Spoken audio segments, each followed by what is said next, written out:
Bienvenidos a este espacio enfocado principalmente en el ámbito educativo, en la formación que el Instituto Nacional de Salud ha dispuesto para el personal de salud.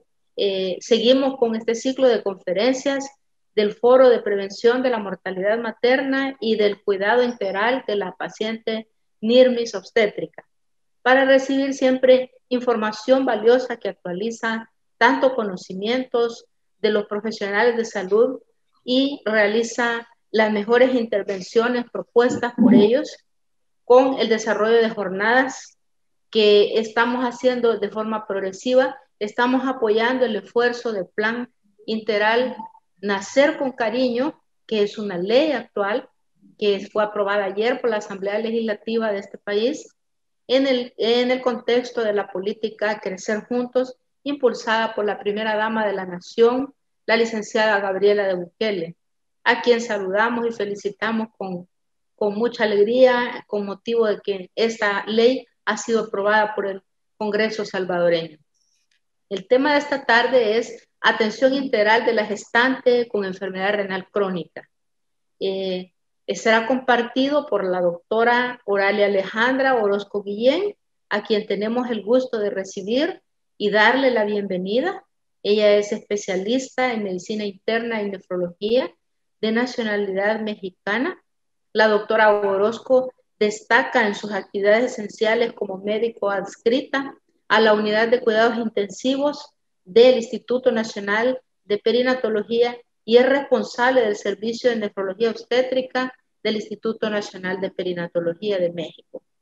Ella cuenta con una maestría en ciencias en farmacología y también es médico internista y nefróloga, certificada por el Consejo Mexicano de Nefrología. También es miembro del Sistema Nacional de Investigadores y junior editor de la revista Journal of Nephrology.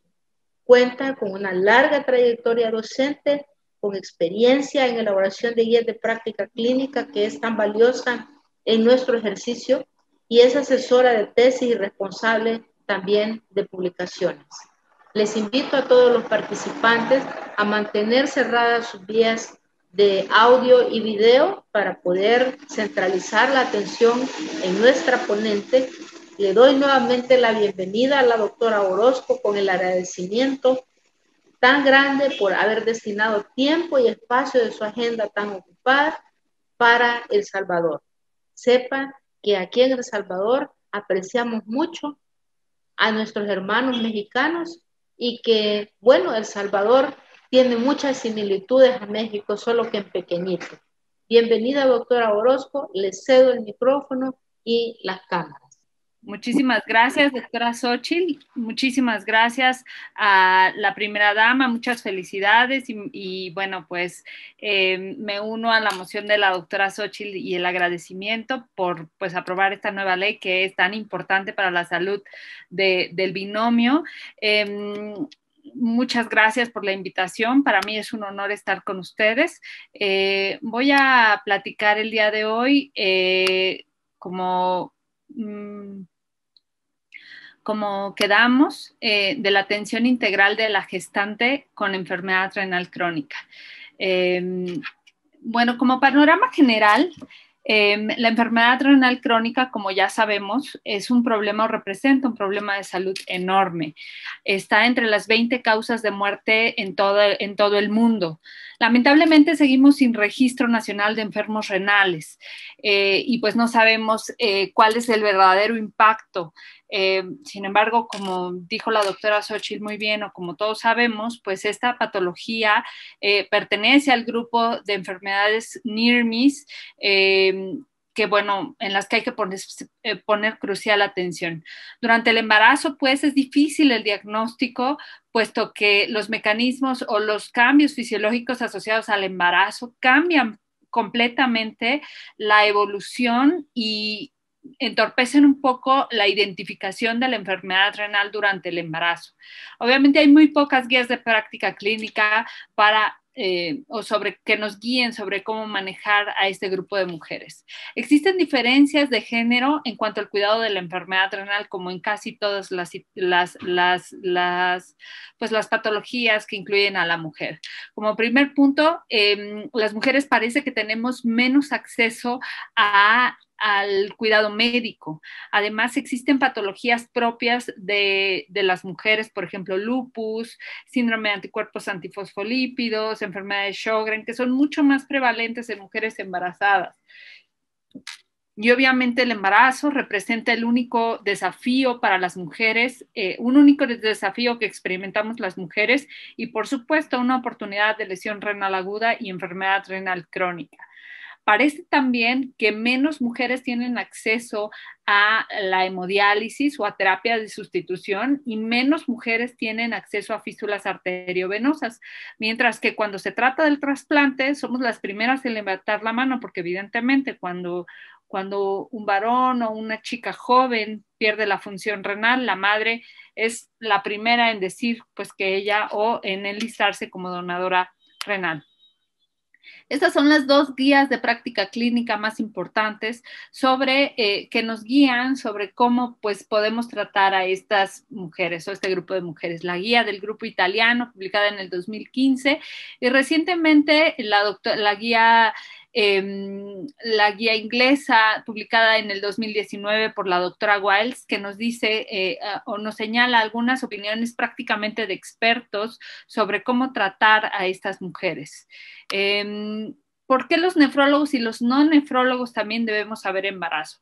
Bueno, porque es una población que consideramos sanas, son mujeres jóvenes que enfrentan grandes desafíos. Para empezar, las tres principales causas de muerte, hemorragia o de complicaciones durante el embarazo son hemorragia, preeclampsia y sepsis, y todas ellas son posibilidades de lesión renal aguda y a la larga de enfermedad renal crónica. En México, obviamente, como ya dijo la doctora Xochitl, pues nos parecemos ustedes y nosotros a que hay algunas similitudes en cuanto a muerte materna. Durante el 2020 se incrementó casi 37.8% la muerte materna, principalmente por COVID, ¿no? No así, pues, las enfermedades hipertensivas asociadas al embarazo, la hemorragia obstétrica y la sepsis, pues pasaron a segundo, tercero y cuarto lugar de incidencia de lesión renal aguda de enfermedad renal crónica. En el Instituto Nacional de Perinatología, que es el lugar donde yo trabajo, atendemos más o menos 4,000 embarazos por año. Es en México o en la Ciudad de México el centro más grande para atender enfermedad renal y embarazo. Atendemos cerca de 3,800 embarazos, de los cuales solo el 10% son mujeres sanas, 40% de los nacimientos son prematuros y casi siempre nacen prematuros por problemas maternos y trabajamos pues estamos acostumbrados a trabajar en conjunto con un equipo interdisciplinario de obstetras, neonatólogos, intensivistas obstétricos, cardiólogos, reumatólogos y obviamente nefrólogos. ¿Qué tenemos en común con los obstetras, los nefrólogos? Bueno, pues principalmente la edad la edad fértil. Esta edad fértil es un caldo de cultivo para que se desarrollen diferentes enfermedades, como ya lo dijimos al principio. Hay enfermedades propias que pueden aparecer durante el embarazo. La diabetes puede complicarse, las enfermedades glomerulares, la nefritis lúpica puede aparecer. Por lo tanto, pues no hay que perder de vista que el embarazo es un desafío único y que representa la mayor causa de lesión renal aguda en mujeres en edad reproductiva, y estas, a su vez, pueden generar, o la lesión renal aguda puede generar enfermedad renal crónica en el futuro. Parece que no, pero es un problema de salud pública porque dependiendo de dónde viva la madre, es la causa que genera la preeclampsia. En países en vías de desarrollo como los nuestros, la principal causa de lesión renal aguda es la preeclampsia, casi siempre explicada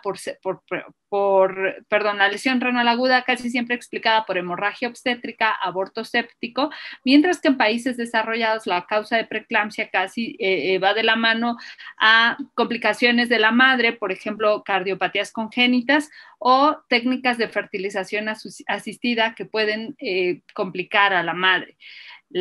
Uno de los verbos más importantes del riñón, pues siempre es el control, ¿no? El riñón controla la fuerza de los huesos, controla el grado de anemia, controla el agua que nos sobra. El único órgano que en realidad comunica o controla al riñón es la placenta, puesto que puede generar daño permanente vía lesión renal aguda, daño tubular y pérdida de podocitos, mientras que el riñón también puede favorecer que haya disfunción placentaria, que la implantación del bebé sea anómala y que la madre sea más proclive a tener desórdenes o trastornos hipertensivos asociados al embarazo. La lesión renal aguda durante el embarazo casi siempre pasa desapercibida por los cambios fisiológicos como hablamos al principio. En el instituto hemos tenido del 2013 al 2020 aproximadamente 25 mujeres a las que hemos ingresado a terapia de sustitución, hemodiálisis, con criterios de urgencia. Es importante señalar que estas mujeres fueron near miss, es decir, estaban prácticamente pues en un estado de gravedad muy importante. Lo curioso es que la primera interconsulta que se me hizo a mí, que fui quien las ingresé a diálisis, fue el diagnóstico de preeclampsia severa. Todas ellas estuvieron gravemente enfermas a punto de perder la vida. Aquí les muestro en esta publicación del 2017, 18 casos de 25, y algo muy importante y muy interesante es que todas las pacientes, cuando yo las interrogué, dijeron que eran sanas, y cuando obviamente se les interrogó de manera intencionada, pues la mayoría tenían diabetes, algunas tenían alguna otra comorbilidad como tetralogía de Fallot, 2 de ellas tenían, pues inhalaron tolueno, 2 de ellas tuvieron trastornos hematológicos. Casi todas las mujeres que atendemos en el instituto son de bajos recursos. La edad gestacional promedio, pues casi el segundo trimestre rayando el tercer trimestre, y las semanas de resolución pues variables, siempre con de estas 25 con consecuencias fatales para el bebé o no tan buenas. De las 25 mujeres en hemodiálisis, 25 de ellas sobreviven porque se les ingresó a tiempo y gracias a la identificación correcta de un equipo interdisciplinario, pues se les pudo atender. Sin embargo, 13 de ellas tuvieron un parto inmaduro, 5 de ellas ingresaron en puerperio, 12 bebés están vivos, 14 de ellas quedaron en hemodiálisis, solo 2 de ellas recuperaron función renal y 11 de ellas están en prediálisis, por lo que podemos concluir no solo con esta serie corta, sino con las series en general reportadas en la literatura, que la lesión renal aguda durante el embarazo condiciona un deterioro rápido de la función renal, además de resultados perinatales muy pobres. Ahora, ¿por qué el nefrólogo y el médico en general, el obstetra también, se enfrenta a estos desafíos? ¿Qué tenemos que pensar al respecto? Bueno, lo primero que hay que preguntarnos es cuándo iniciar la terapia de sustitución y por qué. Hablando de enfermedad renal crónica, obviamente, o ya entrando a la enfermedad renal crónica. ¿Cuál es la mejor modalidad? ¿Diálisis peritoneal o hemodiálisis durante el embarazo? ¿Cuántas horas hay que darles de tratamiento a estas mujeres? ¿Mayor de 36 o menor o 20 o 12 o 16? ¿Qué hay de esto? O sea, ¿qué hay descrito en la literatura? Y obviamente, bueno, yo les voy a mostrar la experiencia de mi centro. ¿Cuáles son las principales complicaciones asociadas al embarazo y a la enfermedad renal? Es de verdad un desafío. ¿Y cuándo interrumpir el embarazo? Que, bueno, mi maestra, la doctora Piccoli, siempre dice que cuando un médico se enfrenta a una mujer que requiere terapia de sustitución, siempre hay 2 preguntas o que tiene enfermedad renal y está embarazada más bien, siempre hay 2 preguntas muy importantes que aquí subrayo. ¿Cuándo iniciar la terapia de sustitución o la diálisis y por qué? ¿Y cuándo interrumpir el embarazo?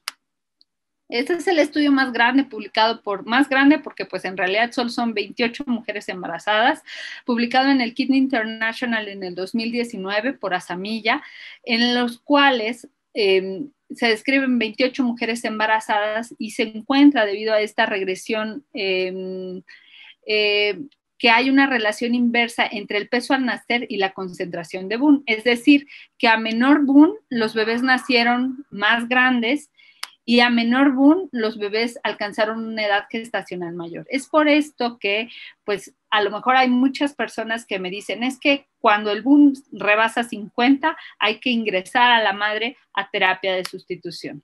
Estas son las guías de práctica clínica del grupo italiano, que son uno de los grupos que más experiencia tienen en esto. Y bueno, justamente ejemplifican o señalan que no podemos ocupar el boom como único criterio, que el tiempo de inicio de terapia para diálisis no está claro. Obviamente, a mayor número de horas parece haber una mejor tendencia, una tendencia positiva para obtener resultados perinatales correctos. Y bueno, otra cosa importante es que cuando el manejo conservador no funciona ya o está en el límite máximo, entonces hay que considerar la terapia de reemplazo renal. Yo diría que obviamente como un punto de buena práctica, siempre hay que considerar el juicio clínico del equipo que está tratando a estas mujeres, ya sea obviamente el obstetra y el nefrólogo. La sobrecarga hídrica sería un criterio que hay que considerar. La pobre compensación de la función renal, es decir, que la madre vaya elevando azoados de manera importante, porque como sabemos, la creatinina tiende a bajar durante el embarazo, y que esta disminución de la creatinina se pierda y en lugar de bajar se incremente. Obviamente es muy importante no considerar al boom como único criterio para ingreso a terapia de sustitución, la acidosis metabólica y la hipercalemia. Independientemente, obviamente estos criterios recuerdan a los criterios clásicos. Sin embargo, yo considero que con una paciente obstétrica hay que ser lo menos conservadores posibles en la medida de lo posible, porque pues si no podemos esperar a que alguien con 8 de potasio nos demuestre que está refractaria a tratamiento, ¿no? Hay que tomar acciones o medidas lo más urgentes y lo más prontas, pues sí, lo más prontas posibles, porque debemos recordar que estas mujeres son near miss. Ahora bien, algo importante que la doctora Wiles publica en las guías de práctica clínica del grupo inglés es que hay que ajustar la dosis de diálisis a diuresis residual. ¿Por qué? Porque aparentemente, pues eso, ahorita vamos a revisar eso de 20 versus 36, tal vez no sea aplicable a todos, ¿no? Ahora, ¿cuál es la mejor modalidad de terapia para la terapia de sustitución? ¿Diálisis peritoneal o hemodiálisis? Bueno, aquí les muestro una foto que me gusta mucho de una mujer embarazada con diálisis peritoneal. Cuando yo llegué al hospital donde trabajo, teníamos diálisis peritoneal y bueno, tengo experiencia en diálisis peritoneal y embarazo, sin embargo, no la recomiendo. Ahorita vamos a platicar por qué. Esta es primero que dice la literatura, ¿no? Esta es una serie corta de 5 pacientes en diálisis peritoneal continua ambulatoria que describen resultados perinatales limitados, aunque parece que todos los recién nacidos sobrevivieron, aunque varios de ellos pues tuvieron peritonitis, empeoró la hipertensión, tuvieron infecciones en el orificio de salida o tunelitis, obviamente pues los bebés nacieron prematuros con algo de polidramnios. Entonces, parte de las complicaciones de la diálisis peritoneal durante el embarazo es el pobre control de la tensión arterial, alta probabilidad de insuficiencia placentaria, preeclampsia, parto prematuro, bajo el peso al nacer y alta morbilidad perinatal. Aunque bueno, estos no son complicaciones propias de la diálisis, sino más bien son complicaciones propias de embarazarse con enfermedad renal. Este es otro artículo que muestra qué es mejor, si diálisis peritoneal o hemodiálisis. Y bueno, justamente contesta esa pregunta con que la modalidad de diálisis no se asoció con resultados perinatales mejores y sí, ni con resultados perinatales adversos. Obviamente reconocen que son 8 casos de diálisis peritoneal versus 45 casos de hemodiálisis y tuvieron una tasa de recién nacidos vivos a lo mejor un poco mayor en el grupo de diálisis peritoneal, pero bueno, pues hay que considerar que la muestra es muy distinta. Esta es la experiencia del instituto, del hospital en donde yo trabajo. antes de que yo llegara al hospital, no tenían nefrólogo. Entonces, eso es importante porque hacían diálisis peritoneal intermitente. El número de mujeres que el equipo de medicina crítica obstétrica ingresó a terapia de sustitución fue 21. La edad materna de promedio de resolución, 27.5 semanas. El peso al nacer promedio, 1,2 kg. La edad gestacional máxima, 31 semanas. 10 de 21 requirieron transfusiones, ninguno recibió eritropoyetina, ninguno hierro, la hemoglobina promedio 8.9, la albúmina promedio 2.3, el nitrógeno de urea 89.2 y la creatinina sérica en 7.23 en promedio de ingreso. Las complicaciones neonatales, pues, son estas, al igual que las complicaciones maternas, 6 de ellas con óbito, 5 con parto inmaduro. Entonces, al menos este grupo de mujeres requirieron 3 recambios de catéter durante el embarazo. Estoy hablando de diálisis peritoneal intermitente. Y los días promedio de estancia en UCIN del bebé fueron más o menos de 43. Obviamente, pues al tener nefrólogo y modificamos algunas cosas, de entre ellas los criterios de ingreso a diálisis.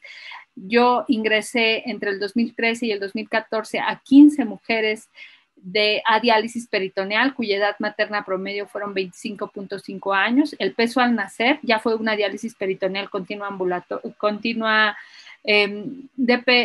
bueno, no ambulatoria porque se quedaban en el hospital de lunes a viernes, las dejamos descansar 24 o 48 horas dependiendo de la diuresis residual. El peso al nacer promedio 1,600, la edad gestacional máxima 33 semanas, que pareciera pues que para los nefrólogos 2 semanas no es mucho, pero los obstetras que me están escuchando seguramente me darán la razón de que a estas alturas, pues no es lo mismo nacer de 30 que nacer de 33. Solo una de ellas requirió transfusiones, 10 de ellas requirieron, o bueno, todas o la gran mayoría tuvieron eritropoyetina, la gran mayoría también se les infundió hierro, la hemoglobina promedio pues mucho mejor, según como dicen las guías, entre 10.2, la albúmina en 3, obviamente el ingreso promedio a terapia de sustitución fue mucho menor, 36.8, y la creatinina promedio de ingreso también. También requirieron al menos 3 recambios de catéter durante el embarazo, 3 de ellas hicieron peritonitis, sin embargo redujimos casi a la mitad el promedio de estancia en UCIN, que bueno, pues yo lo explico por estas 3 semanas o estas 2 semanas casi que ganamos versus el ingreso pues con criterios de urgencia, así con criterios de urgencia y no guiados por un equipo experto. Y bueno, pues de pronto esta fue la primera máquina de hemodiálisis que nos llegó al hospital. Obviamente ahora pues tenemos máquinas mucho más nuevas. Y para hablar de hemodiálisis durante el embarazo, pues los nefrólogos que me escuchan, pues seguramente habrán revisado ya este artículo que es el clásico publicado por la doctora Ladunewicz de Canadá, la cual describe la corte pre-kit, y este es el estudio que explica de donde salen las 36 horas de hemodiálisis. Bueno, empezaré por explicar que el grupo canadiense ingresó a mujeres con los criterios que ya revisamos a terapia de sustitución con hemodiálisis, entendiendo que la terapia de sustitución en Canadá pues bueno, el sistema de salud más bien, la hemodiálisis es gratuita, la madre no paga y además recibe la terapia de sustitución en su casa. Hay hemodiálisis nocturna o SLED. Entonces, bueno, pues este grupo comparó los resultados de su cohorte con los resultados de la corte publicada en el registro americano estadounidense y encontró que obtuvo el 86.4% de recién nacidos vivos versus 61.4%. La edad gestacional promedio de resolución fue 36 semanas versus 27 semanas promedio. El peso promedio de resolución fue 218 kilos versus 1,748 kilos de la corte del registro americano. Y bueno, pues esto lo lograron, según el grupo canadiense, dándoles más de 36 horas de hemodiálisis versus menos de 20 horas, que son las que reporta el registro americano. Es importante, me gusta este artículo porque este grupo también reconoce que hay que considerar el papel de la función renal residual y de la diuresis residual en el ajuste de estas dosis, porque bueno, pues no sé ustedes, pero nosotros aquí en México el servicio o la terapia de sustitución no es gratuita para la madre que se embaraza, y aquellas pacientes que no tienen seguridad social, pues se las ven verdaderamente negras. Ahora, reconocen que la intensidad de hemodiálisis puede ser innecesaria y ajustable y que debemos individualizar cada caso. Algunos centros, como el mío o como el lugar donde yo trabajo, implementamos de 12 a 18 horas con un buen porcentaje de éxito, así como ellos señalan aproximadamente en los reportes o en las series de casos reportadas en la literatura. ¿Cuál es nuestra experiencia? Bueno, en cuanto a enfermedad renal y embarazo, nosotros hemos ingresado del 2014 al 2020 a mujeres con enfermedad renal.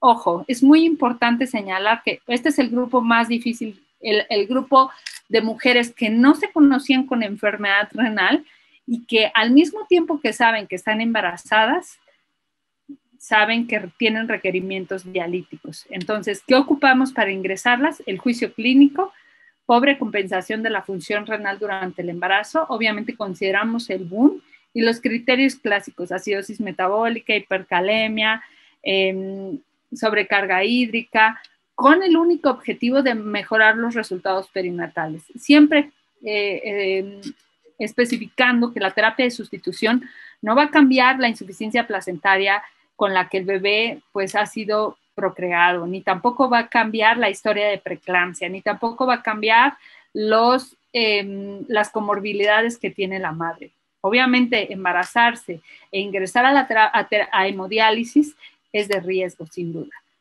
Y bueno, pues aquí les muestro 33 pacientes que hemos ingresado en este tiempo, de las cuales el peso promedio de resolución fue 1855, la edad gestacional promedio de resolución fue 36 semanas, con una edad gestacional máxima de 38.2, la edad gestacional mínima fue 26.3, el BUN de ingreso promedio fue de 82.2, las horas de hemodiálisis fueron entre 16 y 20 horas por semana, porque bueno, pues es muy pesado estar en diálisis tantas horas, y más si vas y vienes a casa. El BUN promedio durante el embarazo fue 32.7, la creatinina en ingreso fue 4.7, la albúmina promedio fue 3.4, la ultrafiltración promedio en las sesiones fue de 1200 y la diuresis residual promedio fue de 1500. Ahora, en cuanto al manejo, pues 4 de ellas recibieron transfusiones, 33 de las 33 recibieron eritropoyetina. La dosis promedio unidades semana fueron de 10,000 unidades, porque como ustedes saben, los requerimientos de eritropoyetina durante el embarazo se incrementan del 100 al 300%. 18 de ellas requirieron hierro, obviamente les realizamos una cinética de hierro con ferritina y les corregimos la deficiencia de hierro dependiendo de la cinética. La hemoglobina promedio en el segundo trimestre 10.8, la hemoglobina promedio en el tercer trimestre 11.4. Estos fueron los antihipertensivos y las dosis promedio que ocupamos durante el embarazo para las pacientes pues, que lo requirieron.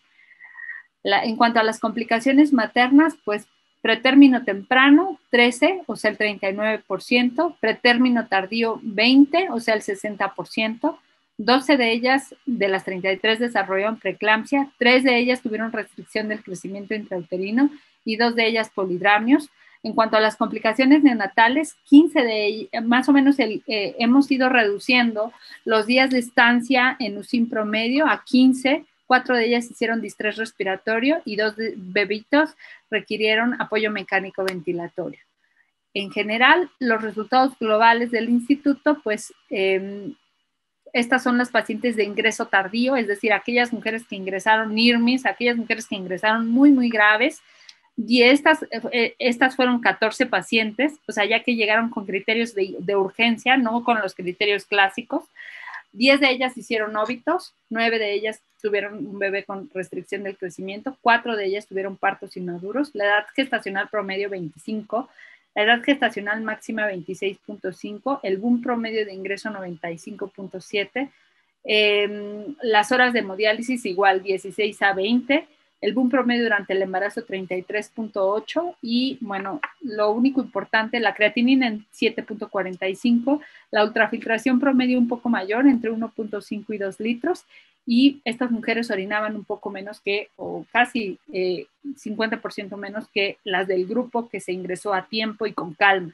Entonces, bueno, esto es importante porque aquellas mujeres en las que se esperó, igual que como el primer grupo que les mostré de diálisis peritoneal sin vigilancia nefrológica o que fueron ingresadas por el equipo de medicina crítica obstétrica, que en el hospital es un excelente equipo, sin embargo, pues no es lo mismo tener pues un poco más pues bueno, sí, o sea, pues en este caso tener a alguien que se dedica a diálisis y embarazo, que pues que el no dedicarse, pues obviamente da mucho miedo o es de mucho respeto ingresar a alguien a hemodiálisis. Y bueno, este grupo de mujeres, aquí podemos ver cómo ingresar tarde a terapia de sustitución, pues empeora los resultados perinatales, sobre todo para el bebé.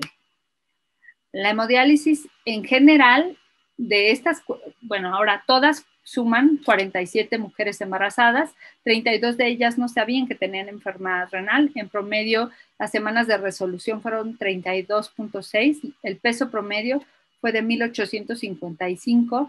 Algo importante que tenemos en el hospital son convenios de colaboración y pues nos da un poco de estrés que estas mujeres pues ingresen a terapia de sustitución, tengan un bebé, sean mujeres jóvenes y no se trasplanten. Entonces tenemos un programa de trasplante con otro Instituto Nacional de Salud o otros 2 institutos nacionales de salud y en el que hacemos el esfuerzo posible por pues trasplantarlas, aquellas sobre todo que tienen donador vivo y las que tienen las que no, pues las ingresamos a lista de espera.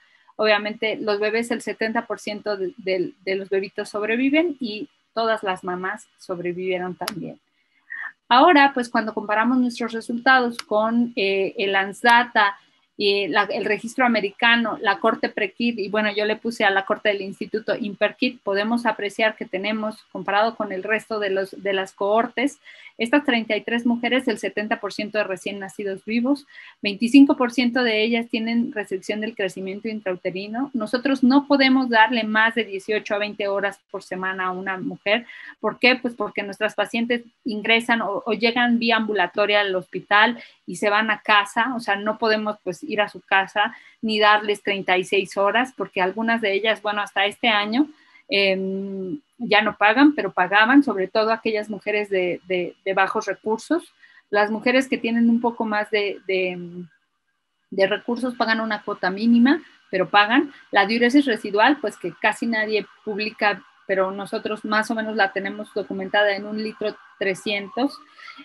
Las semanas de resolución, el 51% de nuestras mujeres tuvieron recién nacidos por arriba, pretérmino tardío, por arriba de la semana 34. El 27% entre la semana 33.6 y 32, perdón, a 33.6 y obviamente prematuros extremos solo el 18%. El peso gestacional promedio 1,855 y 36% de nuestras mujeres hicieron preeclampsia. Ahora, ¿qué indicaciones sigo? Aumentar las horas de hemodiálisis, obviamente, dependiendo, ajustadas a diuresis residual, de preferencia 6 a 7 días por semana, aunque es muy complejo para la madre ir y venir al hospital 6 a 7 días por semana. Debemos individualizar la cantidad de calcio, potasio y bicarbonato, remover cuidadosamente el volumen a medida que la madre incrementa el peso. Ni BNP ni bioimpedancia nos sirven. No recomendamos el uso de KTB, lo único que hacemos es hemodializar las más horas de las que están escritas en la literatura. Intentamos mantener el boom por debajo de 50 y si es posible, bueno, pues les hacemos bioimpedancia, pero la verdad es que por el líquido amniótico nos es muy difícil. Obviamente hacemos monitoreo fetal del foquito cardíaco fetal y en los casos en los que vemos polidramios, en los que necesitamos demasiado ultrafiltrado, pues le pedimos al equipo de medicina materno-fetal que nos ayude a monitorizar al bebé durante el tratamiento.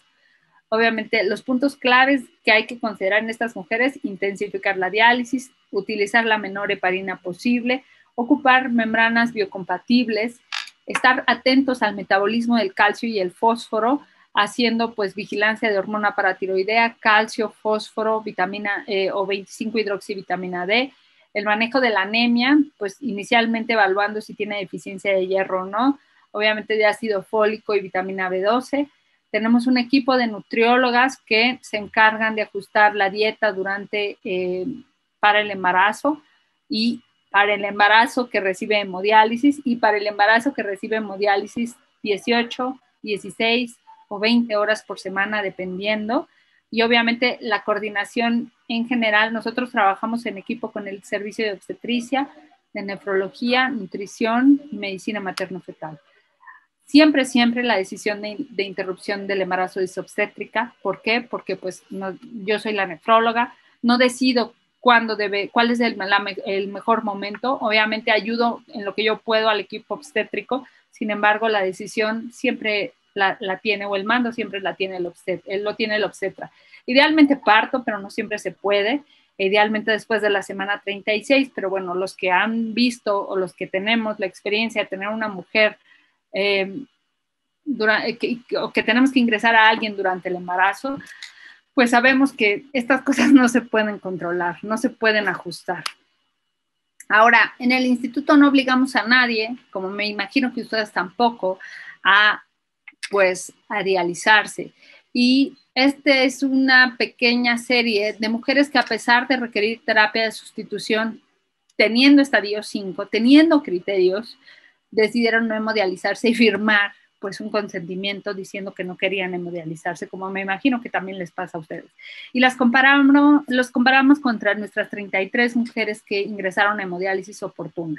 La edad gestacional promedio de estas 10 mujeres sin hemodiálisis con tratamiento conservador al máximo fue de 26.5.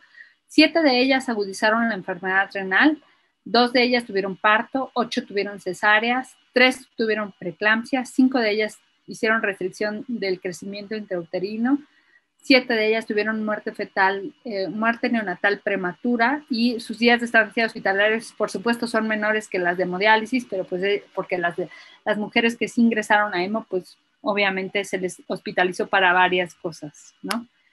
¿Cuáles son las complicaciones asociadas a enfermedad renal y embarazo? Bueno, las mujeres con enfermedad renal crónica tienen mayor riesgo de complicaciones versus las sanas. ¿Cuáles? Pues obviamente deterioro de la función renal, sin duda, que la enfermedad de base se prenda, por ejemplo, en el caso de lupus, las vasculitis, obviamente casi todas ellas tienen riesgo de preeclampsia, de síndrome de HELP, complicaciones de la inmunosupresión, parto pretérmino, y bueno, para el bebé, pues es quien siempre lleva la peor parte, óbito, pérdida, muerte neonatal, nacimientos pretérmino, pequeños para edad gestacional o con bajo peso al nacer o con restricción del crecimiento intrauterino. Ahora, esta es una revisión sistemática asociada a un metaanálisis realizado de enero del 2000 a diciembre del 2014, en el cual pues incluyeron 2.048 referencias, aproximadamente 681 embarazos, y en el que justamente se muestra cuáles son los resultados de mujeres que ingresan durante el embarazo a diálisis. La mayoría de los recién nacidos fueron pretérmino, o sea, menores de 37 semanas. La mayoría de ellas fueron pequeños para edad gestacional, y sí, este artículo muestra que hay una gran asociación entre el número de horas con pequeño para edad gestacional. Entonces, a mayor número de horas de diálisis, mejores resultados para el bebé hay. Sin embargo, parece no haber diferencias entre diálisis peritoneal y hemodiálisis. Ahora, siempre debemos, o al menos el equipo nefrológico, el equipo de medicina interna, de medicina crítica, obstétrica, no debe perder de vista que estas mujeres siempre la responsabilidad debe repartirse. Debemos trabajar en conjunto y en equipo, con el equipo de nutrición, el equipo de obstetricia, por supuesto. Poner atención siempre al manejo de la anemia, ocupando eritropoyetina y hierro, atención al manejo del perfil óseo mineral, solicitando sodio, más bien calcio, fósforo, PTH, 25-hidroxivitamina D, evaluación por medicina materno-fetal con los ultrasonidos de primer trimestre, 11 versus 13.6, el ultrasonido más importante del todo el embarazo, de primer trimestre. En el segundo trimestre el ultrasonido estructural y el de crecimiento cada 4 semanas. El monitoreo pues obviamente dependerá de cada caso y la vigilancia muy, muy estrecha. Como conclusiones, bueno, pues les diré que el ingreso a terapia de sustitución siempre debe ser oportuna de estas mujeres que no se conocen con enfermedad renal y se enteraron al mismo tiempo que tenían enfermedad renal y que estaban embarazadas. Debe ser oportuno, debe ser por un equipo interdisciplinario. Debemos ajustar las horas de diálisis y considerar la diuresis residual, así como individualizar cada caso, porque es complejo también. Mayor número de horas parece mostrar mejores resultados perinatales, sobre todo para el bebé. Obviamente siempre involucrar a todos porque pues es complicado tratar a este grupo de mujeres. A mayor urea de ingreso parece haber peores resultados fetales o peores resultados para el bebé. La DP, por supuesto que es una opción para lugares sin recursos o para lugares que no tienen toda la infraestructura, aunque estas mujeres deben tratarse en hospitales de tercer nivel. Porque debemos recordar que pues tienen una alta morbilidad tanto fetal como materna. Siempre podemos encontrarnos con preeclampsia o con síndrome de HELP o con los trastornos hipertensivos del embarazo que nos pueden agudizar la enfermedad renal crónica, y no olvidar que muchas mujeres después del pediatra, el obstetra o cuando van a tener un bebé es su siguiente consulta. Después pasan un tiempo muy largo de no ver a un médico, por lo que el embarazo representa una ventana de oportunidad diagnóstica para identificar enfermedad renal crónica en mujeres jóvenes. Muchísimas gracias. Es importante que recordemos que todos debemos ayudar a tratar, a identificar y a seguir a este grupo de mujeres vulnerables cuyo futuro es incierto y cuya historia durante el embarazo las condiciona a tener falla renal crónica a lo largo de la vida. Muchas gracias. Muchas gracias, doctora Orozco, por esa importante conferencia. Es realmente muy valiosa para los profesionales salvadoreños, ya que es una realidad de la que no escapamos, ¿verdad?, en este país, en la región y el mundo. Para ayudarle con las preguntas, y tenemos ya algunos comentarios de los compañeros. Quiero recordarles a todos que pueden continuar sus preguntas, ¿verdad?, o comentarios en el chat para podérselos trasladar en este momento a nuestra invitada, la doctora Orozco. Voy a compartirle algunos, doctora. Pregunta acá Idalia García de Sánchez, si hay alguna ley en su país que prohíba a las pacientes renales embarazarse y si los recién nacidos pueden desarrollar enfermedad renal. Muchísimas gracias por la pregunta. Bueno, en México el número de hijos que una mujer desea tener es un derecho constitucional. Así que no existe ninguna ley que prohíba a ninguna mujer decidir sobre el número de hijos que desea tener, ni incluso mujeres que están pues con cáncer, mujeres que tienen condiciones muy complejas, mujeres con enfermedad renal crónica, mujeres con lupus activas. No hay nada que les prohíba embarazarse. Y respecto a si el bebé tiene o no posibilidades de desarrollar enfermedad renal crónica a lo largo de la vida, sí, la respuesta es sí. Todo depende del peso con el que nazca. Hemos visto que aquellas mujeres que dan a luz recién nacidos que pesen menos de 2,5 kilos, el peso es el número, es la situación más justa o es determinante para ver el número de nefronas con el que nace un ser humano. Aquellos bebés que nacieron pesando menos de 2,5 kilos, al parecer tienen mayor incidencia de enfermedad renal crónica y de hipertensión y proteinuria en la infancia. Muy bien, doctora, gracias. Tenemos también acá, bueno, los agradecimientos y los saludos por esta excelente ponencia. También tenemos acá un comentario. Dice, buenas tardes, la enfermedad renal crónica es ya una epidemia a nivel mundial y en el caso de las mujeres embarazadas se convierte en una catástrofe mayor.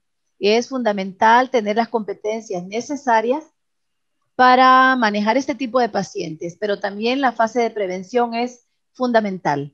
Con base en lo anterior, quiero preguntarle si en México existen programas de detección temprana de la enfermedad en población de riesgo. Y además consultarle si en su institución han contemplado la aplicación de la hemodiálisis peritoneal ambulatoria como una opción en pacientes con terapia sustitutiva. Bueno, muchísimas gracias por la pregunta. No tenemos programas de detección temprana, lamentablemente. Esa debería ser una política pública sin duda, como en Japón, que todas las niñas o los niños en la primaria pues se les hace un examen general de orina y eso pues nos indica muy bien aquellos niñitos o aquellas mujeres jóvenes o varones jóvenes que tienen proteinuria. Y respecto a la aplicación de hemodiálisis peritoneal ambulatoria, a ver, la hemodiálisis es una terapia que sustituye la función del riñón, pero es en el cuello. Se coloca un acceso vascular en el cuello o en algún vaso sanguíneo. La diálisis peritoneal es en la pancita y se coloca un catéter, pero la modalidad es distinta.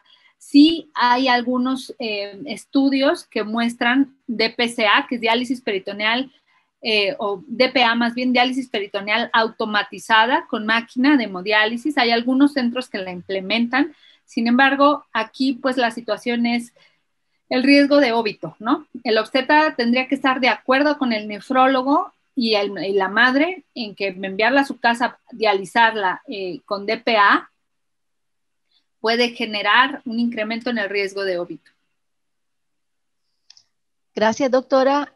Tenemos aquí otra pregunta de doctora Ana Orellana. Pregunta, dentro de los exámenes de perfil inscripción prenatal, ¿qué exámenes sugiere se puedan incluir como estudio estandarizado por trimestre?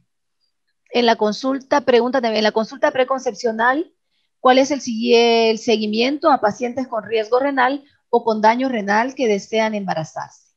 Bueno, yo diría que en todos los trimestres el riñón siempre se evalúa con 3 cosas: foto, sangre y orina, es decir, ultrasonido renal, creatinina sérica y un examen general de orina, que ese es el indicador más importante. Yo diría que el obstetra promedio por trimestre al menos debería tener una creatinina sérica y un examen general de orina. El examen general de orina detecta albuminuria y obviamente al detectar albuminuria, si está positiva la tira reactiva a proteínas, pues es un foco rojo para enviar al nefrólogo a esa mujer. Y respecto a la consulta preconcepcional con seguimiento, bueno, en pacientes con daño renal, lo mismo, o sea, lo primero, pues obviamente evaluar cada caso, ¿no? Dependiendo, si la madre tiene solo enfermedad renal de etiología no determinada, pues igual ultrasonido renal, ahí sí una recolección de orina de 24 horas con cuantificación de proteínas y albúmina, obviamente una química sanguínea y una biometría hemática y vigilancia, ¿no? Obviamente aquellas mujeres que tienen etiología, por ejemplo, aquellas que tienen vasculitis, lupus, pues hay que individualizar cada caso. Es decir, primero, pues hay que apagar o la enfermedad de base inmunológica, sobre todo, tiene que estar dormida o quiescente durante al menos 6 meses a 1 año para que se planee el embarazo. En aquellas mujeres que toman inmunosupresión, idealmente deben suspender la inmunosupresión o, bueno, cambiar, hacer el switch. Por ejemplo, en el caso de micofenolato, en el caso de algún fármaco citotóxico, azatioprina, para lograr el embarazo 6 meses después de haber hecho el switch. Gracias, doctora. Le traslado otra pregunta. Preguntan si considera necesario que se tome perfil renal en las recién nacidas de madres con enfermedad renal crónica. Bueno, no perfil renal, lo que yo haría, lo primero es cuánto pesó el bebé al nacer. Si pesó menos de 2 kilos, por supuesto, amerita seguimiento, a lo mejor cada 3, cada 5 años, pero seguimiento ¿con qué? Con creatinina sérica y con examen general de orina, que es el tamizaje para enfermedad renal, idealmente con ultrasonido renal. Si esto está bien, pues cada 5 años. Si hay alguna anormalidad, cada 3 o cada año, dependiendo de la evolución de la enfermedad. Bueno, La doctora Leticia Marroquín pregunta, en el caso de preeclampsia grave en su país, ¿cuál es el seguimiento que se da para ver si no hubo daño renal? Muchísimas gracias por esta pregunta tan linda. Evidentemente, como sabemos, la preeclampsia severa o la preeclampsia con criterios de severidad genera lesión renal aguda y este es un factor predisponente para falla renal crónica. Entonces, el seguimiento se hace a la resolución del embarazo y terminando el puerperio. ¿Cómo? Igual, con examen general de orina, bueno, con proteinuria, sí les medimos proteinuria en orina de 24 horas y creatinina sérica. Si obviamente la causa fue solo preeclampsia, en teoría, concluyendo el puerperio, la proteinuria debiera desaparecer. Aquellas mujeres que quedan con proteinuria significativa, es decir, mayor a 300, y tienen alguna anormalidad estructural o en la creatinina sérica, deben recibir seguimiento por nefrología, porque hemos visto que la proteinuria o la creatinina sérica, o peor aún, proteinuria mayor a 300 y creatinina sérica elevada mayor a 0.8 son determinantes para hacer falla renal crónica, concluyendo el puerperio a 1, a 3 o a 5 años. Gracias, doctora. Aquí hay un comentario de doctora Rocío Cajar. Excelente ponencia, trabajo multidisciplina es indispensable para el mejor resultado para la madre y el feto. Sin embargo, es fundamental captar a las pacientes con enfermedad renal en la preconcepción, identificación de riesgo. Sí, desde luego, pero pues evidentemente, le digo, hay algunas mujeres, me imagino que en El Salvador también, que la última vez que vuelven a que visitan un médico fue el pediatra y después cuando van a resolver el embarazo. Entonces es muy complicado hacer detección oportuna. De acuerdo. También preguntan qué cuidado se debe tener con la embarazada más enfermedad renal crónica en el primer nivel de atención. Bueno, estas son mujeres que no deben estar en primer nivel de atención. Todas las mujeres, el embarazo asociado a enfermedad renal tiene riesgos incrementados desde el estadio 1 en general. Es decir, son mujeres que deben referirse a un centro de tercer nivel. No pueden tratarse en el primer nivel de atención. Si alguno de ustedes detecta a una señora embarazada con creatinina sérica por arriba de, así como tip, ¿no? Por arriba de 0.8 embarazada, con proteinuria mayor a 300, punto. Hay que enviarla a tercer nivel. Hay una pregunta más de la doctora Leticia Marroquín. Pregunta, ¿por cuánto tiempo se dará el seguimiento en el posparto de preeclampsia grave? Una vez que concluya el puerperio. Y si concluyendo el puerperio, repito, tiene proteinuria significativa mayor a 300 o creatinina sérica que no regresó a la basal o mayor a 0.8, es importantísimo que se refiera al nefrólogo. No al internista si es posible, pues si no hay nefrólogo. Pero en general, ahí. De acuerdo, doctora, esas son las preguntas y comentarios hasta el momento. Muchísimas gracias. Tiene un gran agradecimiento de parte de nuestra directora por su colaboración, por esta valiosa ponencia. Quiero darle lectura al diploma que le entrega el instituto por esta gran participación.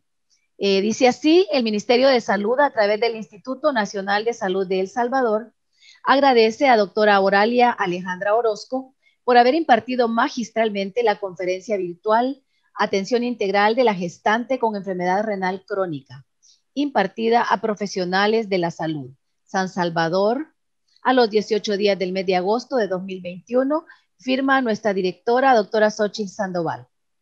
Muchísimas gracias.